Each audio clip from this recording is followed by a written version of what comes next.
The Tragic Life of Audrey Munson. The Palace of Fine Arts has become one of San Francisco's most iconic landmarks and tourist attractions. It was built for the 1915 Panama-Pacific International Exposition to exhibit works of art. It was rebuilt in 1974 and is the only exposition that survives on site. The building was designed by architect Bernard Maybeck and was one of 10 palaces in the Panama-Pacific Exposition. Taking inspiration from Roman and Greek architecture, as was typically done in the Beaux-Art period, Maybeck designed a fictional architectural ruin. He seems to have drawn inspiration from Piranesi's drawings, including the grand sculpture gallery, group of columns, and perhaps dark prison. Although all of the buildings of the exposition were destroyed, the palace was rebuilt in concrete. Originally, the exposition was built using plaster infused with burlap bags over a wood frame. This was common in the Beaux-Art period, which tried to imitate Greek and Roman architecture. The Tragic Life of Audrey Munson. I feel a little glow of satisfaction in knowing I have had ever so small a part in such a beautiful work. Audrey Munson. Looking closely at the murals and sculptures at the Panama-Pacific International Exposition of 1915, one would notice a striking similarity in the female figures.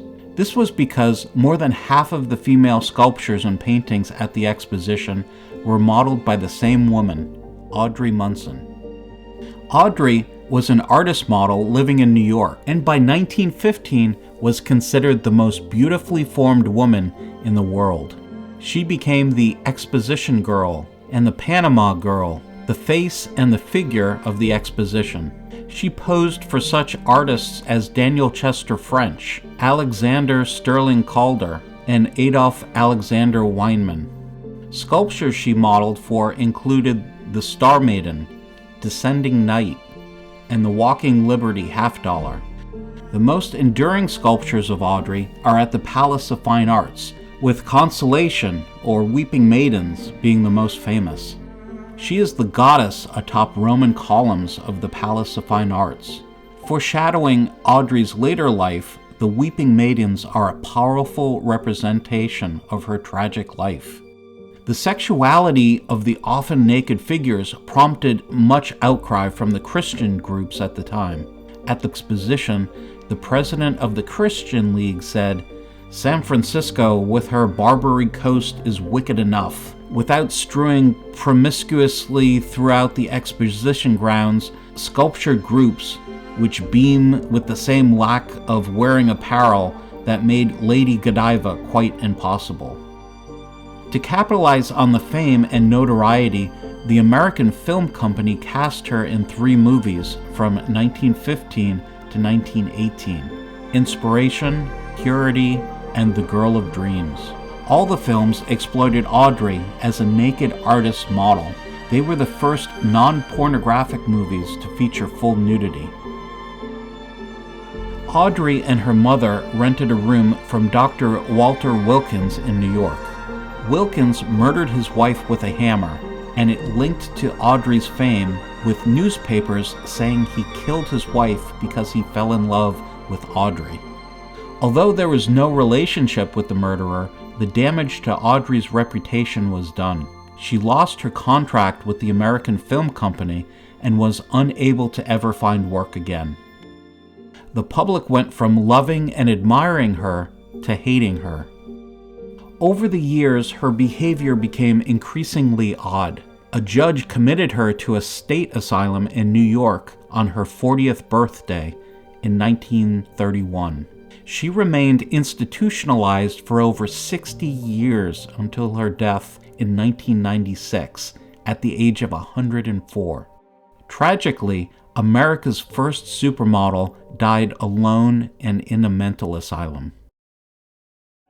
In November 1920, The San Francisco Chronicle published the article, "Beautiful Exposition Girl, Idol of Artists and Once Celebrated Movie Star, Now in Shadow of Starvation." Audrey Munson is done as a popular figure by the turn of fate's wheel, but her memory will live in San Francisco in the memory of those wonderful white statues, symbols of purity and monument to the enterprise of the great city beside the Golden Gate. So no matter what she may have done or failed to do, Audrey Munson, when she goes out in this world, will leave something behind. Her legacy is left behind in plaster statues. What can we learn from Audrey Munson and the beautiful statues of her? There was a time when architecture was sexy and culturally relevant. Architecture was about the human body and how it inhabits space. This includes all aspects of being human, including desire, pleasure, and delight, but also drama, pain, and insanity. Audrey Munson's fall from being a household name to complete obscurity came from modernism. The art world completely changed in a few years from Beaux-Art to modern art. She was first beloved by the art community, but then a few years later completely excluded from it. The figurative sculptor Alexander Sterling Calder was forgotten and surpassed by his son, Alexander Calder, who made mobiles and abstract sculptures from steel plates. Modern architecture stripped the built environment of anything not functional. It tries to imagine a new life of capitalism, wealth, science and technology, and a clean, antiseptic future. Architecture today is at best sterile and at worst ugly. But what if we could bring back a sexy architecture? The French have a word called jouissance, if I'm pronouncing that correctly. It means physical or intellectual pleasure, delight, or spiritual ecstasy. In modern philosophy, it is also related to the excess of pleasure, which leads to pain and suffering. What if we could create an architecture of jouissance? What would it look like? What would its principles be? Can architects bring back delight in architecture and make it culturally relevant again? Postmodern architects tried to bring sexy back to architecture, but failed miserably. There are countless examples of postmodern architecture that are childish and kitschy. Frank Gehry and Zaha Hadid perhaps have done a better job at bringing sexy back to architecture, but still this architecture is unfulfilling. Something more is needed. Peter Zumthor and Stephen Hall have focused on phenomenology and the architecture of experience and touch, but this too seems incomplete. If I could recommend one thing to young architects, it is this: develop a new architecture of jouissance. Invent an architecture of pleasure, delight, and intellectual ecstasy.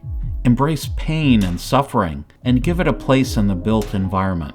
Architecture should express all facets of the human condition. Only in doing this will architecture be culturally relevant again. I'm Jamie Roberts. If you like this video, please like, comment, and subscribe.